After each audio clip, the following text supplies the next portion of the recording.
According to a local Pittsburgh station, WPXI 11, sometime before 5:45 p.m., a law enforcement officer spotted a suspicious person. That was a Thomas Matthew Crooks on the grounds.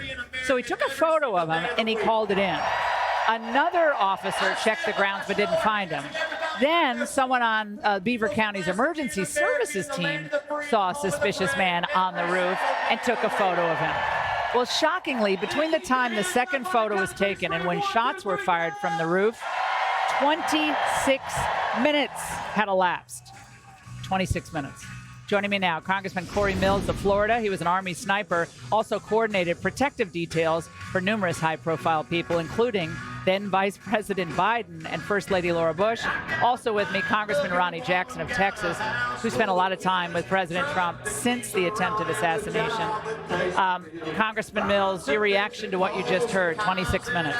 Well, look, I wasn't an actual Army sniper. What I did was I ran a counter-sniper team for the State Department, DSS, and other agencies, and I can tell you 26 minutes is a lifetime. When you're talking 160 yards, I want to put this into understanding.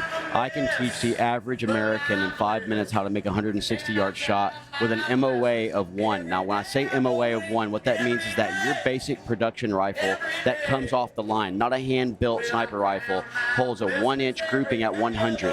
That means that at 160 yards, you're talking 1.6 inches grouping in a 3 to 6 round burst. The fact that this is about milliseconds and millimeters that changes this from being an attempt and an assassination should really talk about the divine intervention that has occurred here. But I will be honest with you, as I continue to learn more about the facts, the more I feel that this is intent and the more that I think that a J13 commission needs to go forward. We need to understand the incitement of violence. If the J6 committee was enough to have go home peaceful to be able to do it, we need to start looking into the real. And I don't trust the FBI and others to do this investigation. I think it needs to come to the House. Congressman Jackson, there is a lot of pushing and pulling on Capitol Hill. This committee wants this piece of it. Another committee wants this piece of it. Do you not agree with me? There needs to be one overarching special committee and outside counsel that is impeccably trustworthy to direct this investigation. Otherwise, there are going to be leaks, and this thing is going to go on for, a year. No, I agree 100%. Maybe we should put a select committee together, pick the most powerful members from the other committees, stick them on that committee. We've done that in the past. I really think. To what end? What have we gotten from all these investigations? I mean, great work has been done. Right. But to me, there has to be an outside counsel that does this all the time. Yeah. And to get to the bottom of it with congressional, obviously, input.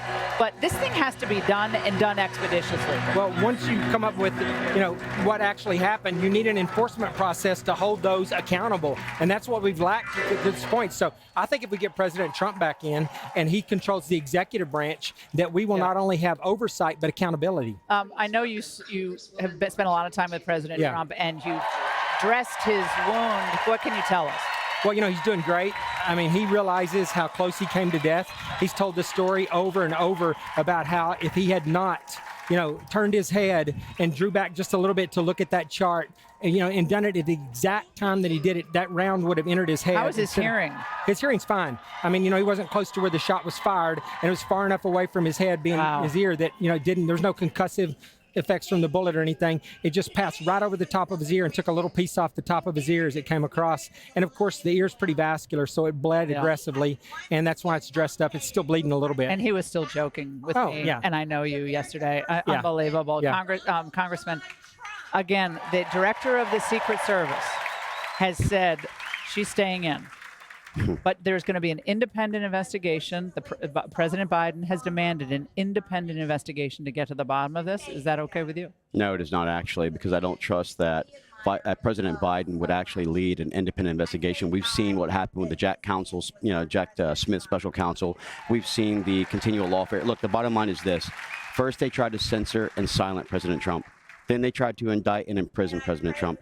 Now they've tried to kill President Trump. I think that we have to have a true investigation into this, and I think that the more and more I look at it from my background and experience, the more and more this seems a bit intentional, and I think that a J13-style committee needs to be happening. All right, Congressman Jackson, Congressman, thank you so much. Hey, Sean Hannity here. Hey, click here to subscribe to Fox News YouTube page and catch our hottest interviews and most compelling analysis. You will not get it anywhere else.